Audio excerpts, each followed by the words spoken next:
Absolument, je pense qu'il n'y a pas ce problème-là vraiment dans le sport. Lorsque vous allez à la même compétition, que vous soyez homme, que vous soyez femme, vous gagnez les mêmes prix. Mais il y a sur d'autres aspects où le sport masculin a plus d'avantages. Parce que par exemple, c'est des hommes qui veulent jouer au foot, il y a plus de communication, il y a plus d'engouement comparé au football féminin, par exemple, où on se dit, bon, c'est des femmes, c'est de l'amateurisme, il n'y a pas vraiment de communication. Mais dans les autres sports, je pense que le problème ne se pose pas, que ce soit les hommes qui jouent, que ce soit les femmes, que ce soit les questions de primes. Je pense que le problème ne se pose pas. Bon, les raisons qui font que les femmes ne s'adonnent pas souvent au sport en Afrique sont d'abord du point de vue social. La famille déjà n'accepte pas qu'une fille soit une sportive. Et de l'autre côté, on n'a pas des femmes leaders en Afrique.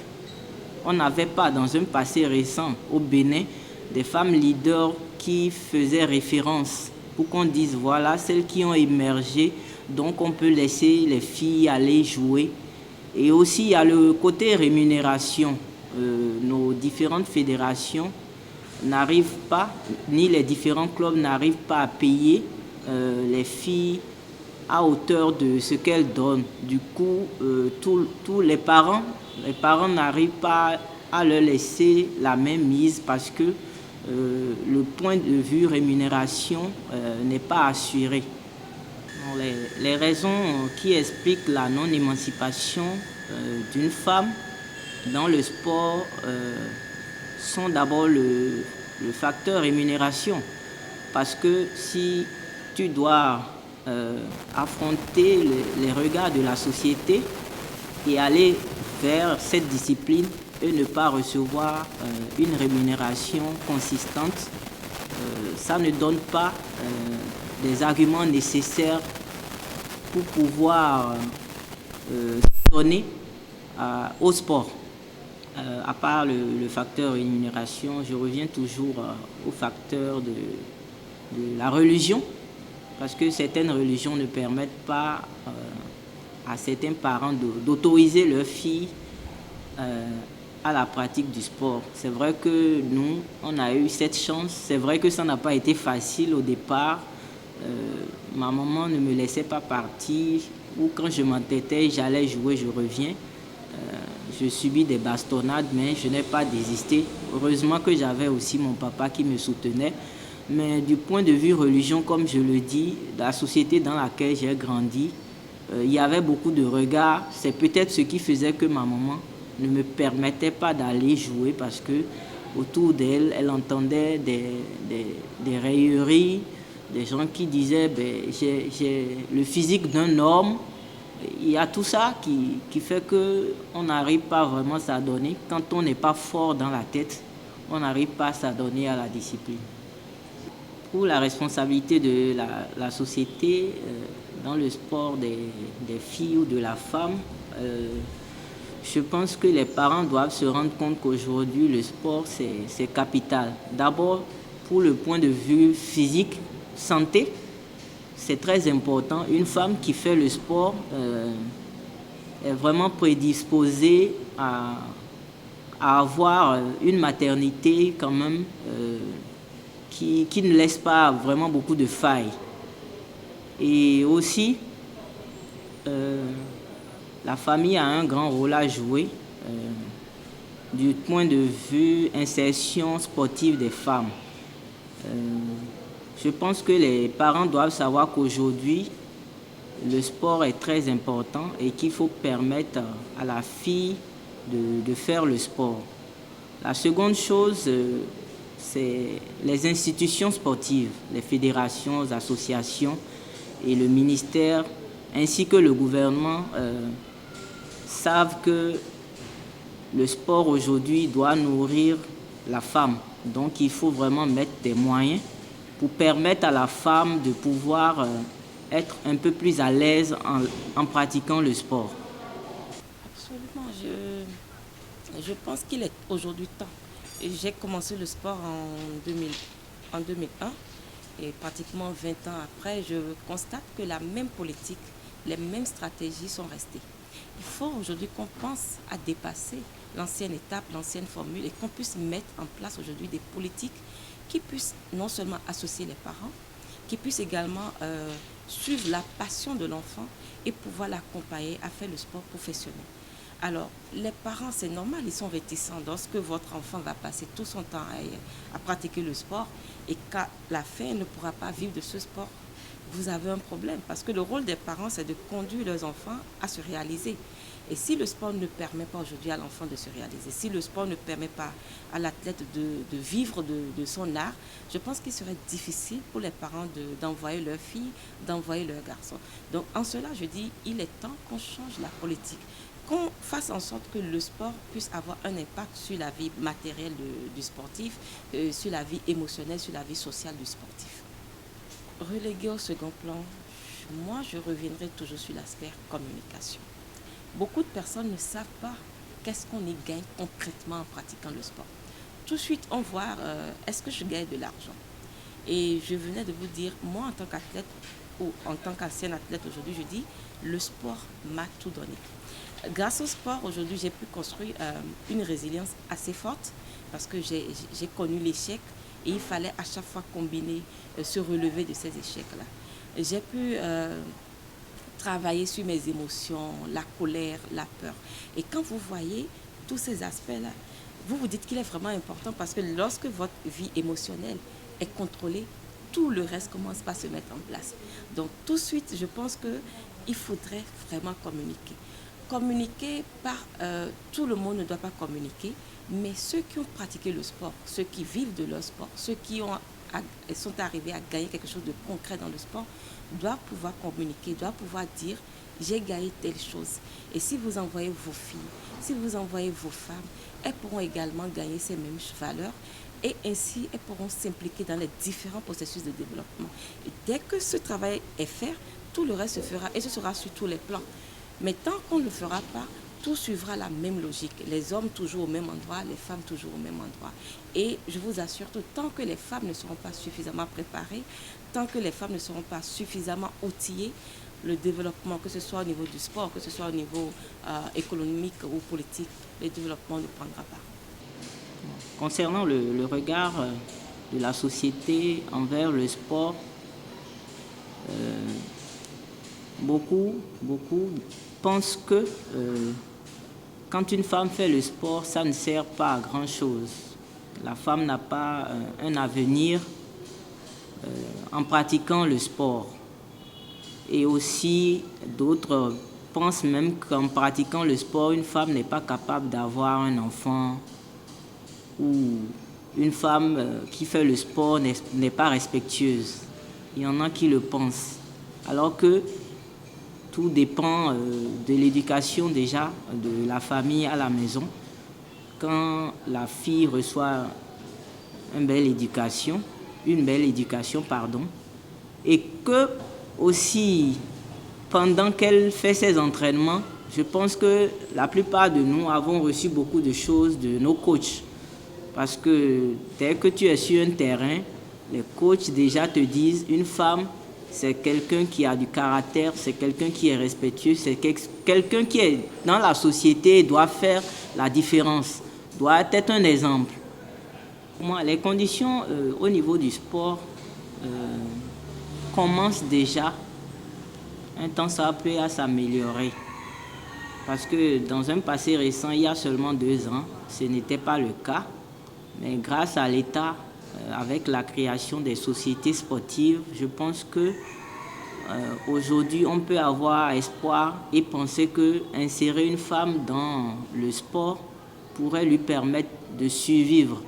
Et comme exemple, par exemple, je peux parler de certaines athlètes au Bénin qui quand même essayent de gagner aujourd'hui à la sueur de leur front à travers le sport. Je veux nommer Noélie Yarigo, Odile Armamenou, Isabelle Yakoubou et bien d'autres. Donc aujourd'hui, le sport quand même permet à la femme de pouvoir gagner de l'argent et pouvoir satisfaire à ses besoins et à celles de sa famille. Le sport féminin est relégué parce que déjà il y avait le patriarcat. Les femmes déjà étaient déjà reléguées au second plan. Donc ce qui a fait que les disciplines au niveau des femmes ne se sont pas vite développées, et malgré le fait qu'aujourd'hui ça se développe, on n'est pas payé au même titre que les hommes. Quand je prends l'exemple du football aujourd'hui, dès qu'on appelle les filles en sélection, la rémunération qu'on leur donne n'est pas la même que les hommes. C'est pareil au plan mondial. Si je prends l'exemple de grands clubs au monde, quand je prends le Real, le Barça, ce n'est pas la même rémunération que celles qui jouent pour le Barça et ceux qui jouent en hommes pour le Barça reçoivent. Donc, cette discrimination est mondiale, mais il y a au niveau de certaines disciplines sportives au Bénin, surtout les sports de main, les traitements sont égaux. Je prends l'exemple du volleyball. Quand on voyage avec l'équipe nationale, les hommes sont payés au même titre que les femmes. Donc il y a déjà un effort qui se fait au niveau de certaines institutions. Même au niveau des clubs, les rémunérations sont les mêmes. C'est seulement dans certaines disciplines que ce n'est pas le cas. Personnellement, je pense qu'il est temps que les acteurs du sport se retrouvent pour définir clairement qu'est-ce qu'on veut faire du sport. J'ai connu Marie-Josée Talou en 2008 au Mali au niveau catégorie B. 4 ans après, elle a atteint le niveau africain, 4 ans après le niveau mondial. Ça veut dire que le sport, c'est une question de stratégie, de suivi. Et je pense qu'il faut aujourd'hui élaborer des politiques. Qu'est-ce qu'on veut investir? Où est-ce qu'on veut aller avec le sport féminin? Et je vous assure que le sport féminin donne, quand on suit ces filles-là, mieux que le sport masculin. Les femmes ont l'art, lorsqu'elles décident de pratiquer le même sport ou de faire la même chose que les hommes, de vraiment montrer le maximum. Tellement on nous sous-estime que quand on vient avec toute notre force pour prouver en fait qu'on est capable. Alors il est temps maintenant de mettre ces atouts-là sur la table, d'évaluer qu'est-ce qu'on peut apporter, où est-ce qu'on voudrait aller, de définir du temps également. D'ici 8 ans, où est-ce qu'on voudrait aller avec le sport féminin? Parce que le sport ne s'évalue pas en fait sur le niveau national ou sur le niveau régional, mais sur le niveau international. Quelles sont les femmes aujourd'hui qui sont béninoises, qui impactent aujourd'hui sur le niveau mondial? Quelles sont les femmes qui sont africaines, qui impactent sur le niveau mondial? Ce n'est que comme ça qu'on évalue le niveau du sport dans un pays. Et aujourd'hui, on pense qu'il n'y a pas vraiment grand-chose pour parler du sport féminin au Bénin. Donc, il est temps aujourd'hui de revoir ces quatre-là, de les mettre sur le tapis, d'évaluer qu'est-ce qu'on fait pour encourager les parents, pour montrer aux parents qui peuvent nous faire confiance, que les enfants peuvent pratiquer le sport, leurs enfants peuvent vivre du sport, et que cela a un impact non seulement sur le développement personnel de l'enfant, mais également sur le développement de la communauté entière. C'est la politique, la stratégie à remettre en place. On ne peut pas continuer à faire les mêmes choses, espérant avoir un autre résultat. Tant que la politique ne change pas, les résultats seront les mêmes. Les femmes seront toujours en arrière-plan. Elles ne donneront pas le maximum du potentiel qu'elles ont pourtant. Elles ne le donneront pas pour le développement de notre sport. Bon, je pense que ce qu'il faut faire est déjà de créer beaucoup de clubs dans toutes les disciplines, des clubs féminins, et de mettre des moyens à la disposition de ces clubs pour pouvoir, un temps ça peut mettre à l'aise les filles, pour leur permettre de pratiquer la discipline dans un environnement adéquat. Les femmes ont une grande responsabilité à jouer dans la politique de sport. Je pense déjà que les anciennes devraient mettre en place une politique de mentorat et de coaching des plus jeunes pour leur permettre d'avoir confiance par rapport aux stéréotypes de la société et pouvoir aimer la chose qu'elles font. Parce qu'il y a déjà ce facteur-là qui ne permet pas à certaines filles de continuer dans la discipline. Elles viennent, mais la société les décourage et elles sont obligées d'abandonner. Donc, en, en étant mentor de certaines athlètes, on pourra leur donner le courage de toujours rester et de croire en leurs rêves.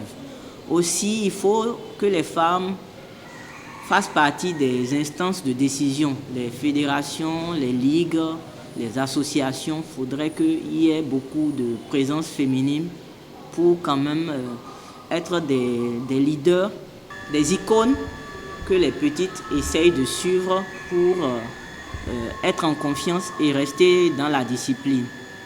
Je pense aussi qu'il faut créer souvent des journées récréatives et inviter les plus jeunes à pouvoir prendre la parole, à se donner confiance et savoir qu'il y a des gens qui les suivent et qui leur font confiance. Aujourd'hui, d'un point de vue analyse, je pense que dans le sport, il y a de l'argent. Il y a de l'argent, mais parfois, il n'y a pas beaucoup de soutien. Il n'y a pas beaucoup de soutien parce qu'il y a certaines filles qui veulent bien s'adonner à la discipline, mais parfois, elles n'ont pas les moyens de venir. Donc, il faut déjà que nous puissions leur permettre, en leur donnant le minimum, à venir dans la chose. Et aussi, les clubs, comme les fédérations, doivent quand même rechercher des sponsors qui puissent les aider dans leur politique de développement du sport féminin à pouvoir satisfaire les filles du point de vue rémunération. La confiance en soi, l'estime de soi sont des étapes déterminantes vers l'égalité et la liberté. Celle de choisir sa vie, de devenir soi, d'accéder à l'autonomie économique. Ce rapport positif à soi passe avant tout par le corps, ce moi véritable, source de l'expérience intime au monde. L'émancipation en français, l'empowerment en anglais, sont des mots beaucoup plus employés aujourd'hui par les organisations internationales, les États, les associations, les entreprises pour parler des droits des filles et des femmes. Il signifie rendre libre, affranchir d'une domination, d'un joug, d'une dépendance familiale, culturelle, économique, religieuse. Il faut veiller cependant à ne pas limiter ce souhait d'émancipation à une simple démarche individuelle relevant uniquement de la volonté. Il ne faut pas ainsi céder à cette sirène néolibérale qui consiste à minimiser le poids des structures sociales dans la perpétuation des discriminations et des violences, car les contraintes qui pèsent sur les filles et les femmes sont avant tout structurelles, collectives.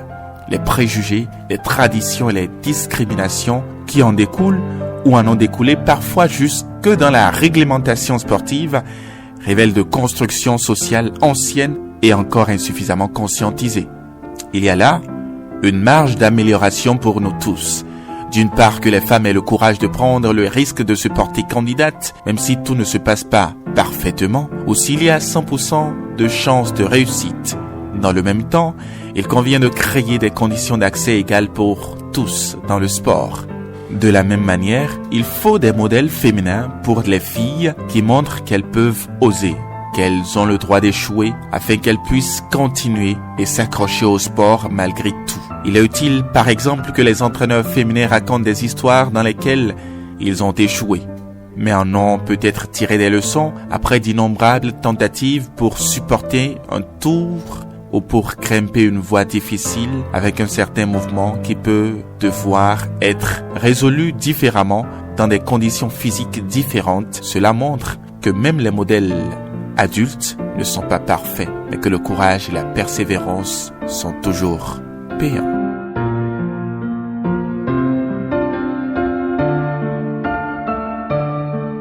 Je pense qu'elles ont plus de chance par rapport à nous, la génération finissante. Elles ont le soutien de l'État, des fédérations. Donc, si elles savent ou bien elles sont convaincues qu'elles veulent faire le sport, de ne pas tenir compte des railleries ou des moqueries des gens, de juste se donner, de chercher des gens à qui parler, avoir des mentors qui essayent de les coacher et les amener vers la discipline parce qu'elle est vraiment prometteuse. Ça ne tombera jamais du ciel. Si les femmes doivent attendre qu'on nous donne une place, ce ne serait jamais en première classe, ce serait toujours en arrière-plan. Je pense qu'aujourd'hui, que les femmes qui ont déjà eu à pratiquer le sport, qui ont vu l'importance, qui ont vu tout ce qu'elles ont pu gagner, doivent pouvoir se mettre en réseau et doivent pouvoir communiquer, mettre des stratégies en place. Et je dis aussi par moment, il faut laisser la politique à part, il faut laisser le ministère à part, il faut laisser les fédérations à part et commencer un travail à la base. Dès que ça commence à donner les solutions, c'est ces ministères, ce sont ces dirigeants-là qui se rendent compte qu'ils n'ont pas autre choix que de composer avec vous et de pouvoir travailler avec vous pour que d'autres femmes ou d'autres filles viennent également travailler et atteindre le même niveau que vous. Vous voyez, depuis quelques années, il y a un peu comme une cassure. Il y a eu une génération de femmes sportives béninoises qui ont vraiment brillé et depuis un moment, plus rien. Qu'est-ce qui a causé ce vide-là? Sans doute les femmes qui partaient au niveau supérieur ne se retournaient pas pour aller chercher leurs jeunes sœurs pour leur dire venez et c'est possible la chose, vous pouvez faire carrière, vous pouvez vivre de votre sport, vous pouvez aller au-delà. Donc je pense qu'il y a ce travail à faire en tant que femme sportive, de pouvoir aujourd'hui repartir à la base, de pouvoir motiver, de pouvoir servir de référence pour ces filles et ces femmes.